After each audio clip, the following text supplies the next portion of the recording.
ربنا إنك من تدخل النار فقد أخزيته وما للظالمين من أنصار. ربنا إننا سمعنا مناديا ينادي للإيمان أن آمنوا بربكم فآمنا.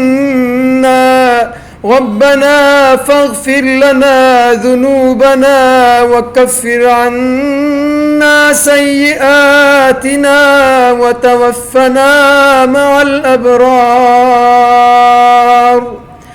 ربنا وآتنا ما وعدتنا على رسلك ولا تخزنا يوم القيامة إنك لا تخلف الميعاد.